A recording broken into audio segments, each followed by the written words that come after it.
queria que você abrisse a sua Bíblia no livro de Salmos, no capítulo 24. Salmos, o capítulo 24. Salmos, o capítulo 24, nós vamos ler juntos a partir do verso 3. Mas antes de nós fazermos as leituras de vários textos que aqui teremos juntos, vamos estudar bastante a palavra do Senhor Deus. Eu queria atentar uma coisa para você. Quem serão as pessoas que vão experimentar essa grandeza do Senhor? Você sabe que a Bíblia diz que Deus de fato é grande. A Bíblia vai dizer que Deus é onipotente. Seu poder é absoluto, maior do que qualquer outra coisa. A Bíblia também vai nos dizer que o Senhor Deus é onipresente. Ele tem a capacidade de estar em todos os lugares, em todos os momentos, ao mesmo tempo. É incrível a gente tentar entender o mecanismo de Deus com relação a essas coisas. Não consegue. O apóstolo Paulo vai chamar isso de um mistério da grandeza do Senhor. A Bíblia também diz que o Senhor Deus é onisciente. Ele sabe de tudo o que já aconteceu, ele sabe de todas as coisas que estão acontecendo e também sabe de todas as coisas que ainda ocorrerão. Esse é o nosso Deus, onipotente, onisciente e onipresente.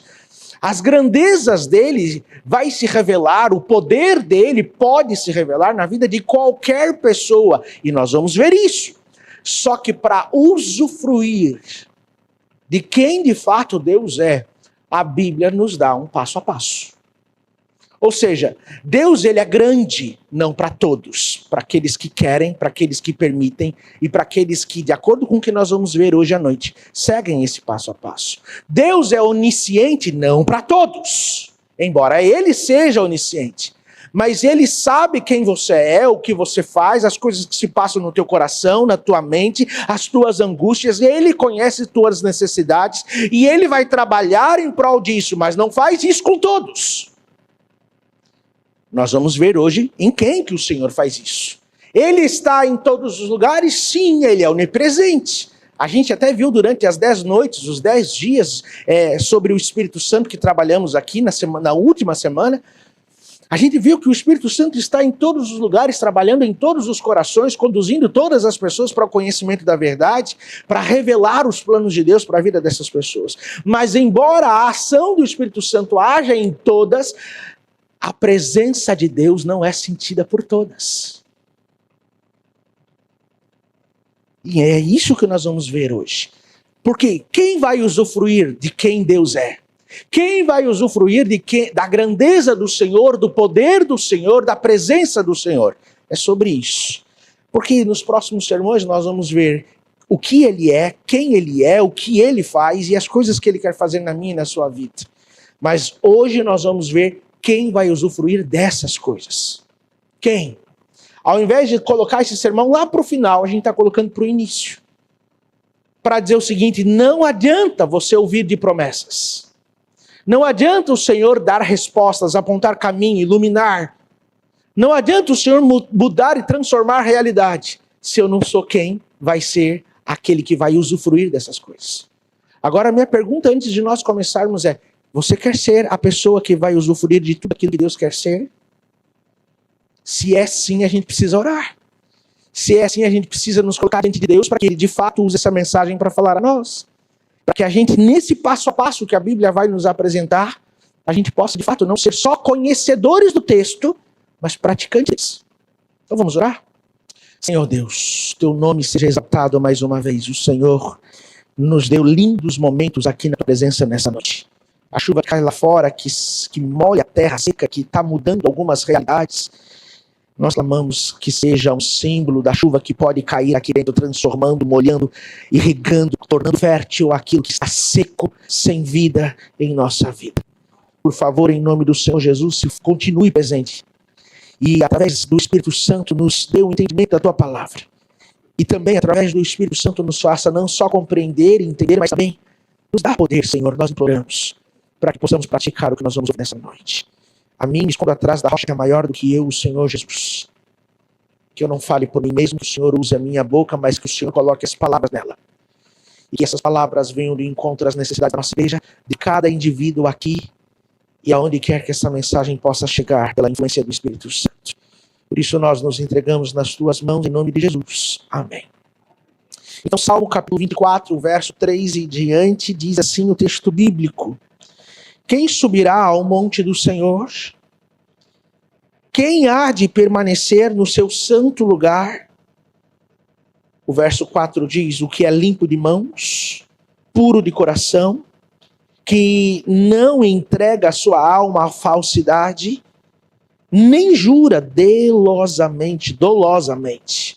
Este, diz o verso 5, obterá do Senhor a bênção e a justiça de Deus da sua salvação. Então, o texto é claríssimo. Se eu pudesse terminar o sermão só agora, já era o suficiente essa leitura. Quem pode estar no monte do grande Deus, diante da sua grandeza, diante da sua presença, diante da sua onipotência, da sua onisciência? Quem pode usufruir de tudo aquilo que Deus é?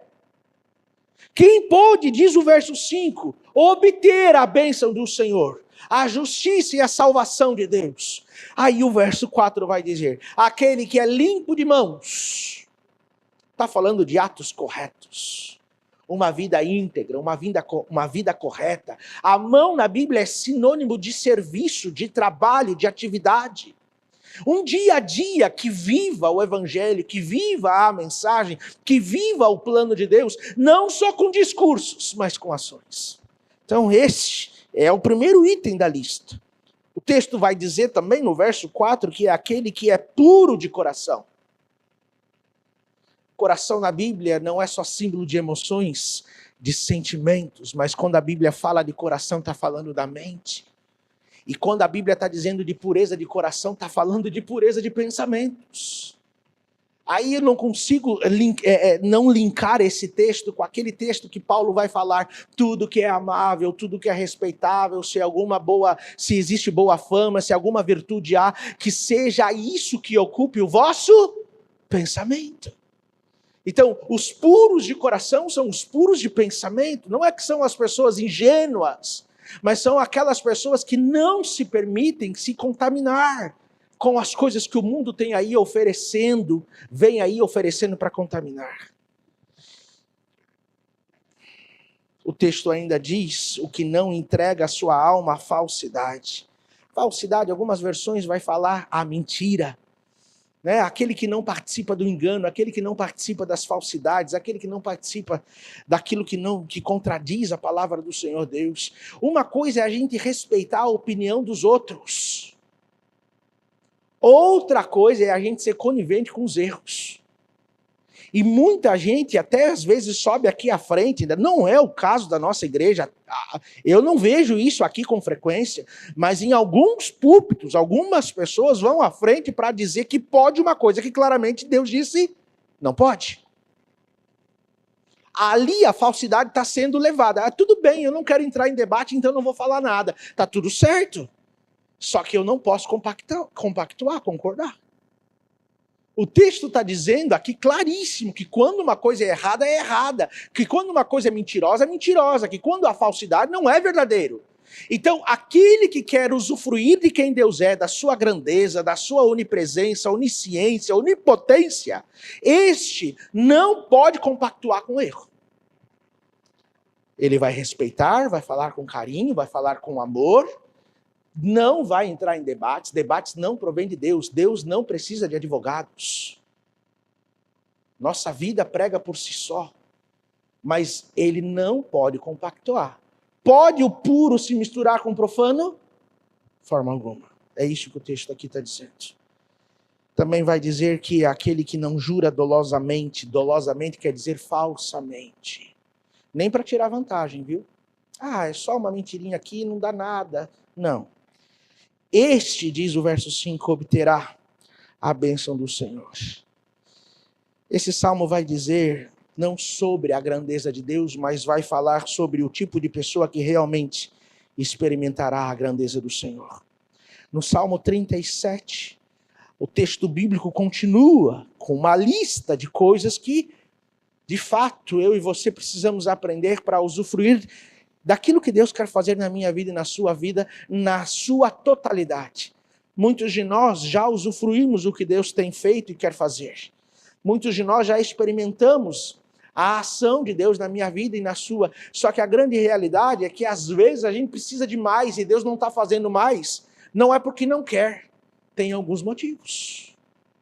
Nós vimos, por exemplo, nos 10 dias de oração que tivemos aqui na semana passada, que Deus ele quer dar o seu Espírito, mas Ele quer dar ao seu Espírito a sua plenitude, o seu poder, a sua transformação para aqueles que pedirem. É um critério.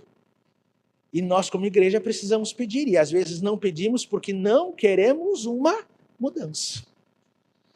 Salmo 37, verso 3, diz assim, 3 até o verso 7 nós leremos.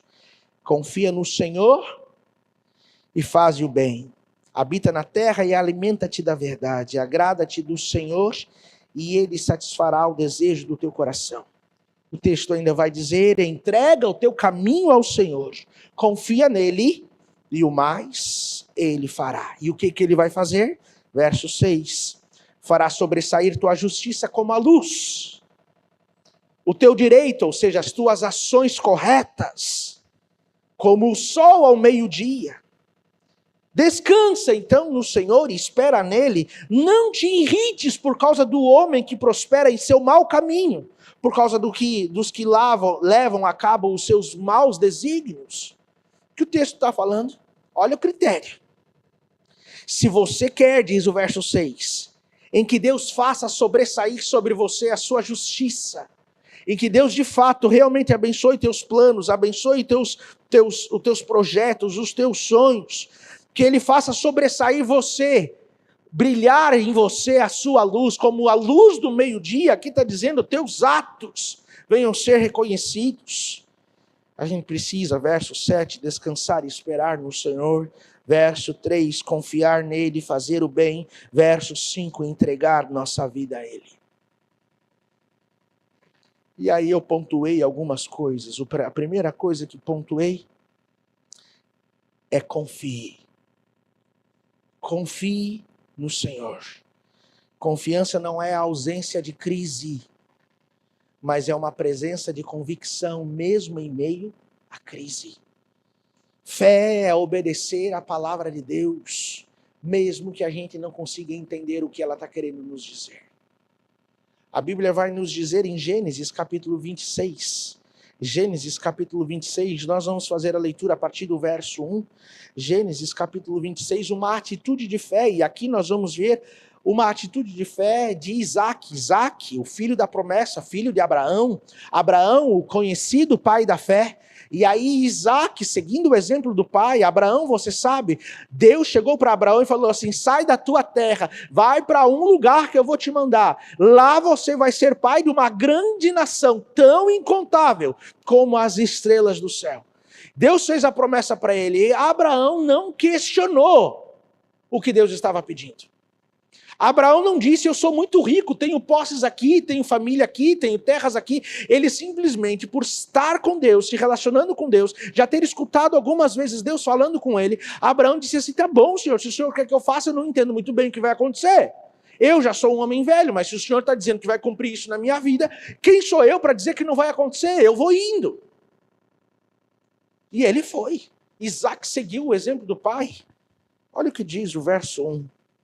Gênesis 26, verso 1. Sobrevindo a fome à terra, além da primeira.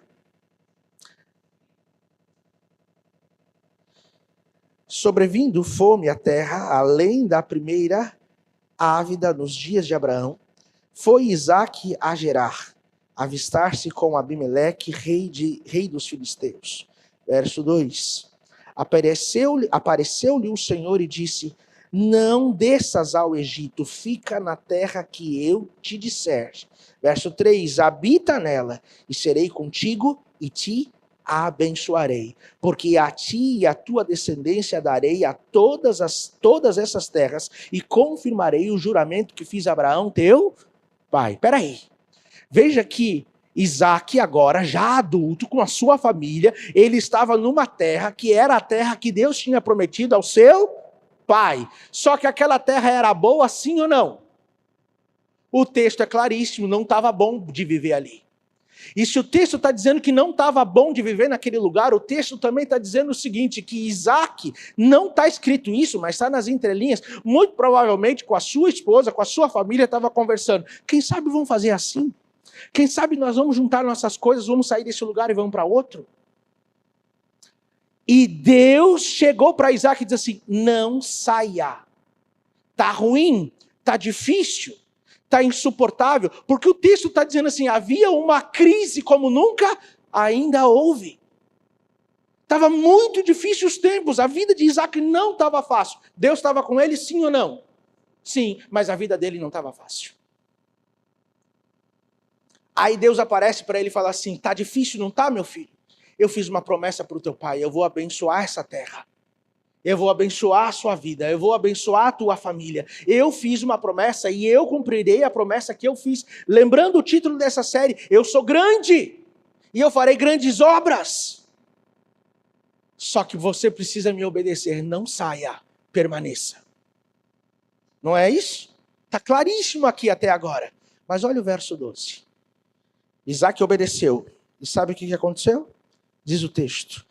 Semeou Isaac naquela terra, e no mesmo ano, recolheu 100 por 1, porque o Senhor o abençoava. Quer dizer, ele fez exatamente o que Deus pediu, e Deus fez o que com ele? 100 por 1 foi 100% de sucesso. 100% de colheita, 100% de produtividade, 100% de lucro. Ele não teve nenhum contratempo. Deus agilizou o processo somente porque Deus falou e mesmo sem entender ele, obedeceu. Confiar em Deus é estar disposto a ouvir aquilo que Deus está me dizendo e falar. Se o Senhor está me falando, eu ainda não sei direito por que é, eu não sei direito ainda o que Ele está querendo com isso, mas se Ele que sabe todas as coisas, Ele que é grande, se Ele está me falando, eu farei. Se eu estou entendendo que esse é o plano dele para mim, eu seguirei. Se esse é o caminho que ele quer que eu ande, eu andarei. Se essas são as decisões que ele quer que eu tome, eu tomarei. O texto está dando o exemplo de Isaac para dizer que ele abençoa. Mas eu quero ir para outro texto. Hebreus, capítulo 11. Hebreus, capítulo 11, o verso 7. A Bíblia vai falar de outra pessoa que obedeceu a palavra do Senhor Deus. E este conseguiu uma proeza que muitos de nós há anos temos tentado e não temos conseguido. Noé. Noé tinha uma função, construir uma arca, e essa arca, então, com a construção dela, ele iria usar para falar ao mundo e também para falar aos da sua casa que o mundo seria destruído. Hebreus 11, o verso 7. Não é essa a função da arca? Anunciar que a paciência de Deus chegaria ao fim? Então foi isso que Noé fez, construiu. Mas olha o que Noé pensou, diz o verso 7. Noé constrói antes mesmo de a chuva existir. Ele constrói uma arca e Deus disse que ia mandar a chuva e destruir tudo com o dilúvio. Aí diz o verso 7, pela fé, Noé, o que diz ali? Divinamente o quê? Instruído, o texto da irmã Noemi fala avisado, acerca de acontecimentos que ainda não se viam. Que acontecimentos são esses? A chuva, o dilúvio. Noé divinamente avisado, vai acontecer. Diz assim, sendo temente a Deus, aparelhou, construiu, edificou uma arca. O que diz ali o texto? Para a salvação do mundo? O que diz ali? Não, ele fez para a salvação de quem? Está vendo que o objetivo de Noé não era salvar a humanidade? Ele fez uma coisa só. Deus vai destruir tudo. Deus vai mandar chuva, vai mandar dilúvio. A paciência de Deus está acabando. Eu só tenho que fazer uma coisa. É salvar o mundo? Não, ele disse, eu tenho que salvar a minha casa. Há muitos sermões dizendo por aí que Noé não foi bem sucedido na sua missão. Ele foi 100% sucedido. Ele fez uma arca não para salvar o mundo, embora o convite foi feito aos habitantes da terra, foi feito aos animais, só os animais atenderam o convite de Deus. Mas quando Noé pregou para a sua família, quantos aceitaram? Todos. E por que aceitaram? Porque Deus estava abençoando a ação de Noé. Noé poderia estar dizendo assim: Senhor, nunca choveu. Para que um barco no meio desse lugar? Nem mar há aqui. Por que, Senhor? Simplesmente a Bíblia vai dizer que ele não só construiu, mas aparelhou. Colocou todos os recursos possíveis lá dentro. Esse foi Noé, simplesmente obedeceu. Confiança é se mover baseado na palavra que Deus fala. E não se mover baseado nas circunstâncias. Quando nós lemos aqui em Salmo 37, o verso 3, confie no Senhor e faze o bem, é justamente isso. Confiar em Deus é quando Deus falar, se Deus falar, simplesmente eu vou aceitar. Eu vou praticar na minha vida. Isso é confiar no Senhor. Agora, o que é fazer o bem? Fazer o bem é fazer o que o Senhor nos pede. Se Ele fala a mim, se Ele fala a você, se Ele está, através do Espírito Santo, impressionando o meu e ao teu coração, então, a minha escolha, mesmo não entendendo muito bem o que Deus está querendo, eu preciso dizer, não, eu vou fazer. Não, eu vou andar nesse caminho. Não, eu vou decidir por Ele. Eu estou entendendo que é isso que o Senhor quer de mim, então eu farei. Fazer o bem é fazer a vontade de Deus. Confia no Senhor, faz o bem. Se Ele falou, então obedeça. Esse é o critério de Salmo 37. Só que muita gente, mesmo ouvindo a voz do Senhor, mesmo lendo sua palavra, mesmo vindo nos cultos de quarta-feira, mesmo abrindo a Bíblia, escutando louvores, ouvindo sermões, ouvindo aquilo que Deus fala, quando Deus diz assim, faz, a pessoa entende, é melhor para mim, então eu vou fazer, mas acaba não fazendo. E aí no livro de Tiago, no capítulo 4, tem uma mensagem para aqueles que entendem o que precisa ser feito, mas não fazem. Tiago capítulo 4, verso 17, diz assim o texto bíblico: porquanto aquele que sabe que deve fazer o bem e não faz. Eu vou esperar você encontrar. Tiago capítulo 4, verso 17.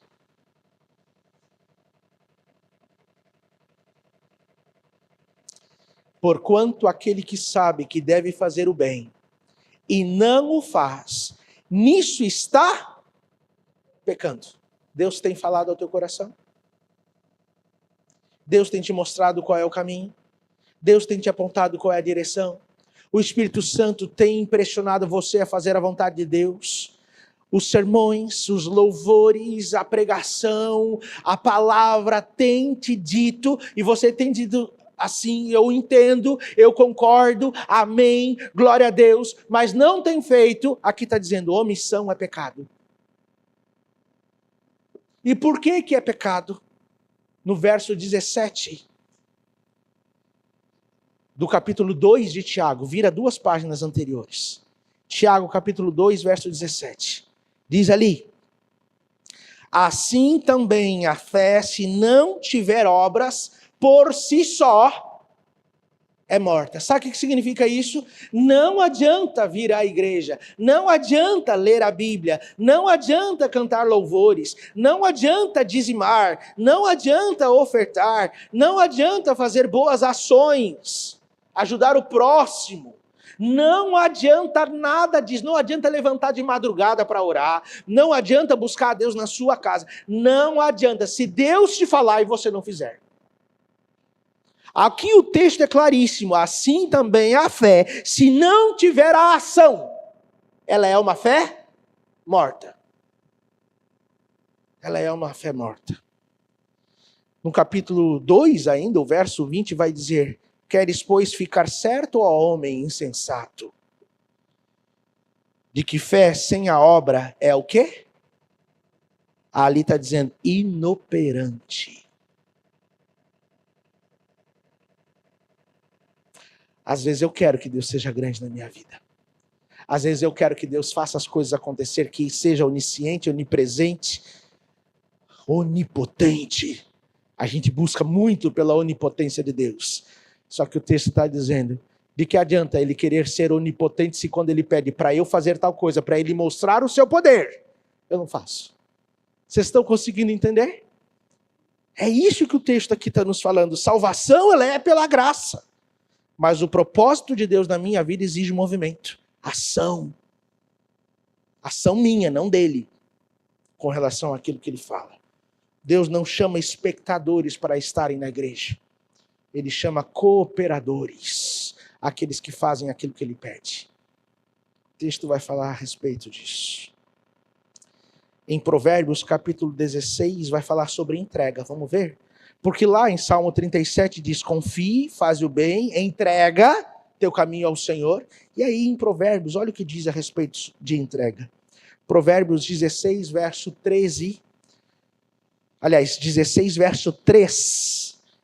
Provérbios 16, o verso 3. Diz assim o texto bíblico.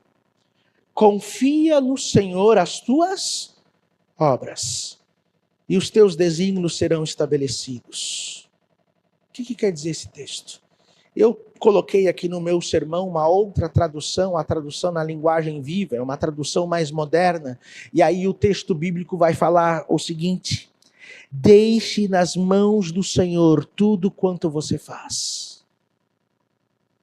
O que é entrega?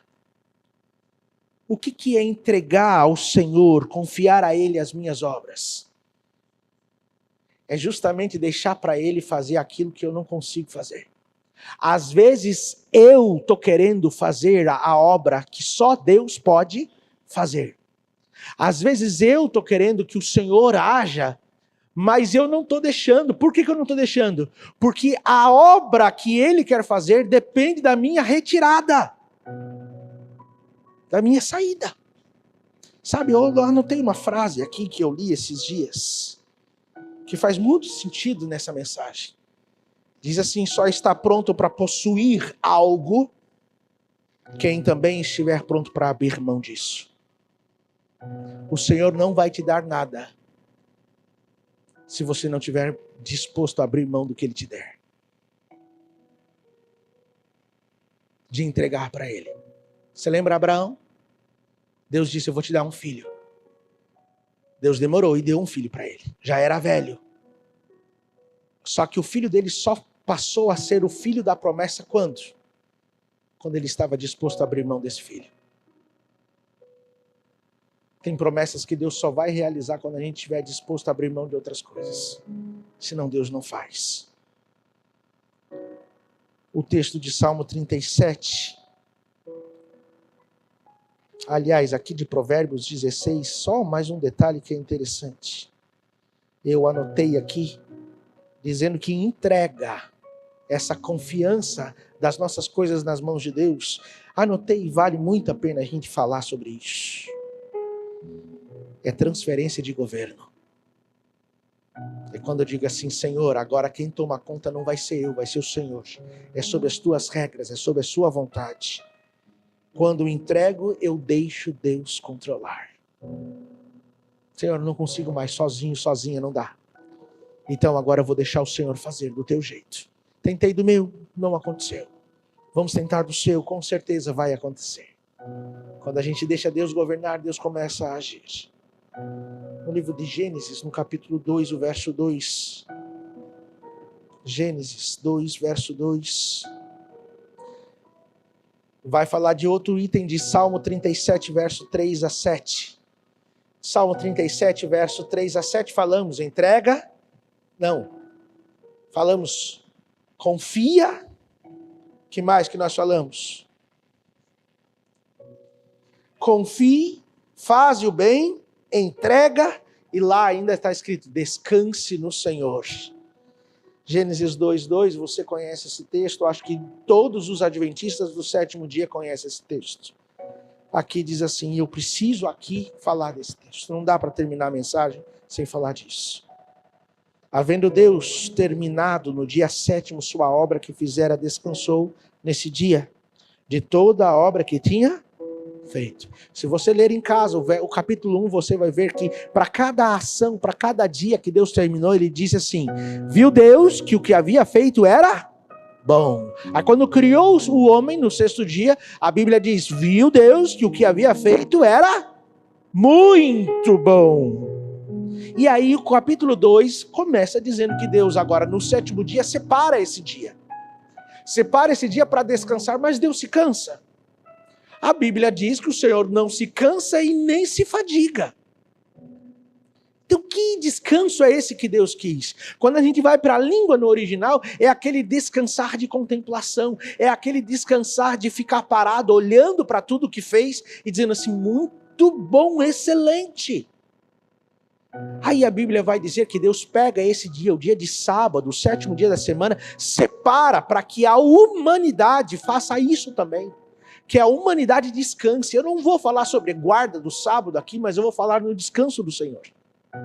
Sabe o que acontece? Acontece que a gente vem à igreja, acontece que a gente lê a Bíblia, acontece que a gente se envolve nas obras missionárias, acontece que a gente faz parte da liderança, e eu digo isso por mim mesmo. Às vezes eu fico preocupado em sermões que tem que preparar, em evangelismos que tem que preparar, visitas que tem que fazer, estudos bíblicos que tem que dar, as atividades da igreja, a organização da igreja, todo o sistema de liturgia, e isso vai fazendo a gente ficar como? Cansado e até mesmo, dependendo da exigência do mês, mais esgotado ainda. Na realidade, muitas vezes, e por muitas vezes o Senhor tem que falar comigo dizendo o seguinte: filho, descansa. E não é descansa de não fazer nada. É descansa no seguinte: olha o que eu estou fazendo. Olha o que está acontecendo. Olha o que a igreja está se tornando. Olha a obra que eu estou fazendo na vida dos teus irmãos. Às vezes a gente está tão preocupado em fazer para Deus e acontecer para Deus, e a gente faz trabalho, e a gente faz pesquisa, e a gente entrega livro, e a gente faz recolta de alimento, faz recolta de materiais, está envolvido todos os finais de semana, né? Mas deixa eu te perguntar uma coisa: qual foi a última vez que você parou num dia, pode ser sábado, pode ser domingo, pode ser segunda, qualquer dia da semana, e parou para olhar as obras que Deus está fazendo na tua vida? Não através de ti.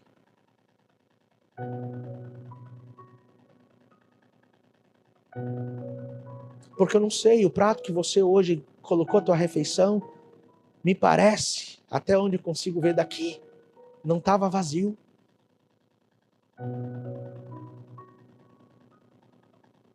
Me parece que o teu lençol está lá limpinho, esticado na tua cama. Você vai ter uma cama confortável para deitar, enquanto há alguns que nem isso têm. Me parece que a tua família está junto de você. Pode não estar do jeito que você quer, mas está junto de você. Você usufrui do teu pai, da tua mãe, dos teus filhos, dos teus parentes, Você usufrui de pessoas que você ama, você não está sozinho. Você já parou para pensar? Você já parou para descansar nisso? Porque às vezes a gente fica, é trabalho, é escola, é faculdade, é a igreja, e tanta atividade que a gente não para pensar: o Senhor tem me dado muito, o Senhor tem feito tanta coisa boa. Descansar no Senhor não é guardar o sábado. Descansar no Senhor é parar pelo menos uma vez ao dia, ou pelo menos uma vez na semana, que seja o sábado, o sétimo dia, e dizer assim: o Senhor tem sido tão bom comigo. É ter o espírito de gratidão pelas obras que o Senhor tem feito. Tem outro item que faz com que eu usufrua da grandeza de Deus. E aqui a gente já vai encaminhar para o fim. Abra sua Bíblia em 1 Crônicas. 1 Crônicas, capítulo 12. 1 Crônicas, capítulo 12, o verso 32, vai falar de uma classe de pessoas que conseguem algo que não são muitos que têm. Antes de nós lermos o texto aí vai falar a respeito do que Deus estava fazendo sobre o povo dele. Eu vou explicar para você o que estava acontecendo. O povo de Israel estava dividido em 12 tribos, as tribos de Israel. Quem governava o povo de Israel era o rei Saul, e o primeiro rei que o povo de Israel teve. Aí Deus, por infidelidade do rei Saul, escolhe outro rei. Quem foi o outro rei que Deus escolheu para colocar no lugar do rei Saul? O rei Davi. E o rei Davi estava prontinho para assumir. O rei Davi estava prontinho para ser o rei que agora ia fazer o povo de Israel ser próspero. O povo estava clamando por mudança, estava clamando por vitórias, estava clamando por uma nova realidade. E o que estava entravando o reino era Saul. Aí o que acontece? Várias pessoas, várias tribos tinham funções diferentes. E aqui no livro de 1 Crônicas, no capítulo 12, vai dizer que uma das tribos disse assim: agora é o tempo de nós mudarmos o rei. Eram eles que decidiam quando é que o rei ia ser mudado. E agora uma das tribos, entendendo o tempo, as coisas que estavam acontecendo, falaram: é agora o momento. Olha que tribo era essa. Diz ali, verso 32, dos filhos de Issacar, conhecedores da época, algumas versões vão dizer conhecedores do tempo, para saberem o que Israel devia fazer. 200 chefes de todos os seus irmãos sob suas ordens. Aqui tinha uma classe de pessoas, os filhos de Israel. O texto vai dizer que eles eram discernidores do tempo, conheciam o tempo e sabiam quais decisões deveriam de ser tomadas. Deus abençoou eles com sabedoria. Deus abençoou eles com uma sabedoria para agir, para saber qual era o tempo de agir ou de não agir. Maturidade espiritual é a capacidade de discernir as estações que Deus está permitindo na nossa própria vida. Muitos de nós leem a Bíblia, muitos de nós ouvem a palavra, muitos de nós fazem uma oração, têm uma vida de oração, mas pouquíssimos de nós têm discernimento do tempo.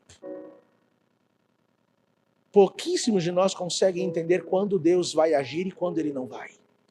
Pouquíssimos de nós sabem quando é o tempo de plantar, quando é o tempo de regar, quando é o tempo de colher.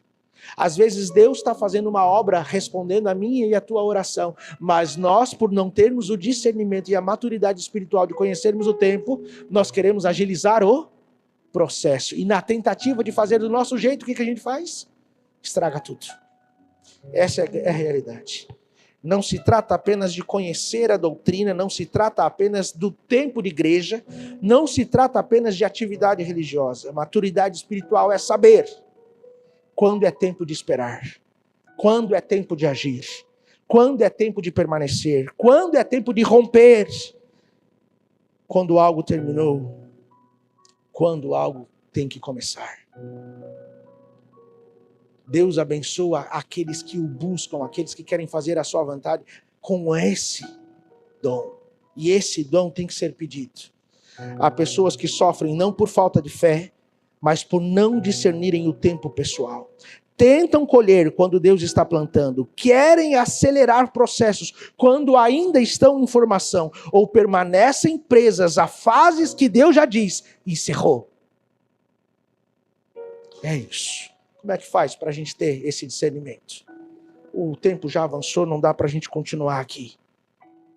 Mas Romanos 12, o verso 2 vai dizer: não vos conformeis com estes séculos, transformai-vos pela renovação da vossa mente. O texto em outras linguagens vai falar: não se amolde aos costumes desse mundo, não deixe que esse mundo transforme a sua mente. Você precisa que Deus haja na sua mente.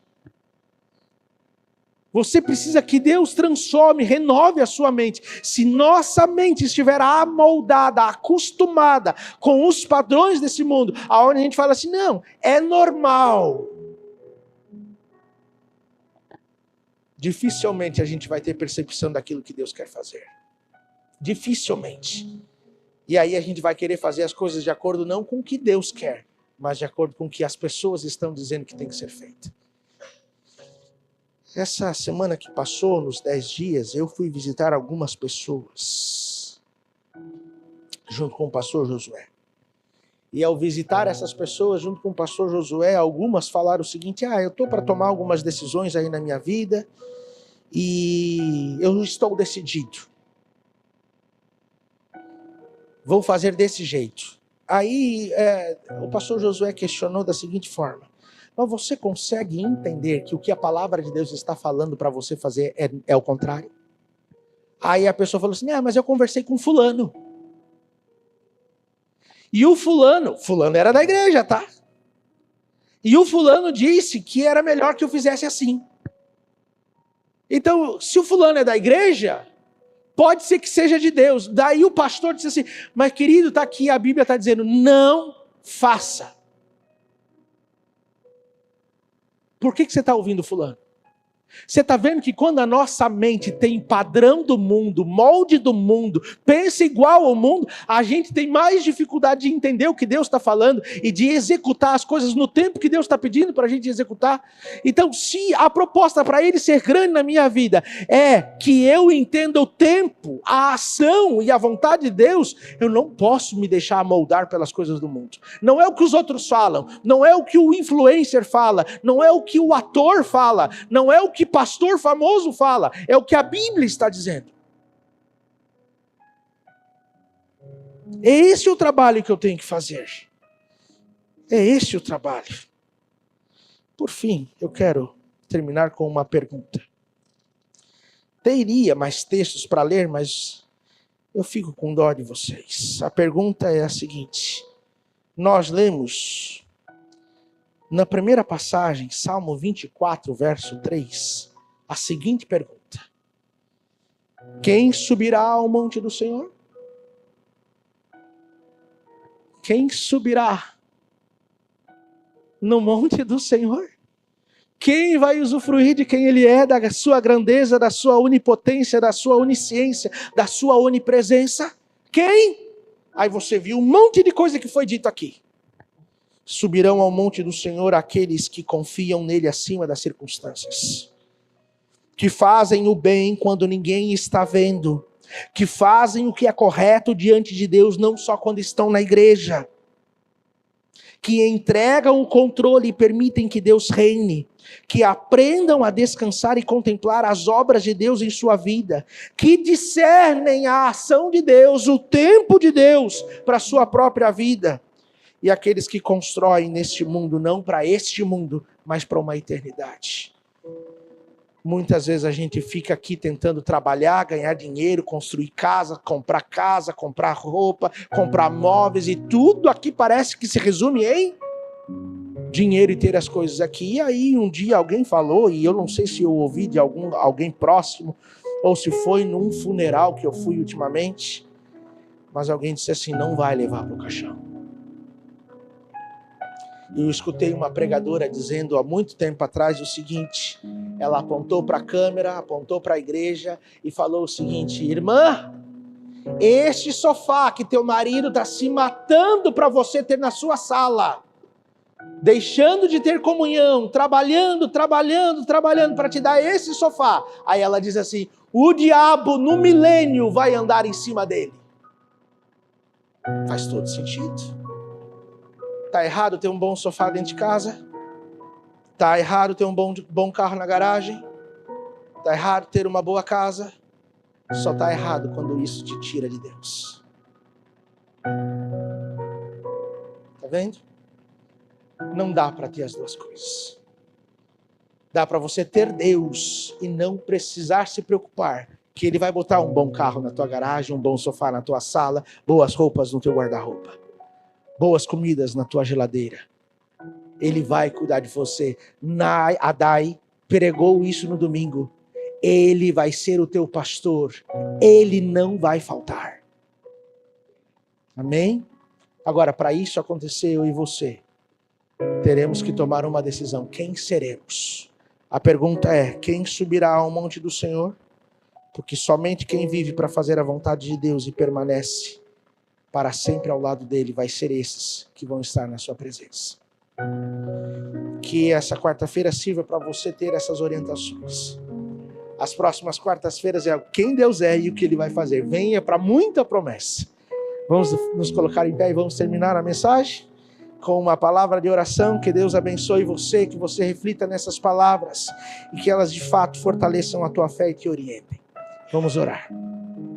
Senhor Deus e Pai que habita nos céus, obrigado por tua palavra, obrigado pelas tuas orientações.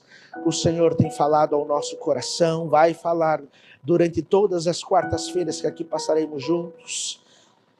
Serão muitas promessas, muitas coisas lindas que o Senhor promete fazer em nossa vida, mas de nada adianta sermos os conhecedores dessas promessas se nós não seguirmos o que a Bíblia hoje nos orientou para seguir. Se nós não aprendermos hoje o que aqui foi colocado e não colocarmos em prática, então tudo que nós vamos aprender nas quartas-feiras a seguir serão teorias e nunca serão a prática, nunca serão experimentados por nós. Há tanta coisa que o Senhor deseja fazer na nossa vida, que o Senhor só está esperando que a gente dê permissão. Por isso, Pai, quando o Senhor se revelar a cada um de nós, que hoje não venhamos endurecer o nosso coração, mas permitir que o Senhor faça a sua obra. Agora nós nos entregamos nas tuas mãos, pedimos que os teus anjos nos dêem a sua companhia até chegarmos à nossa casa e que o Senhor esteja conosco ao nos deitar, ao nos levantar, e que o restante da semana venha ser uma semana com a tua presença e com as tuas bênçãos. Abençoe quem estiver de casa também nos assistindo. Em nome de Jesus. Amém.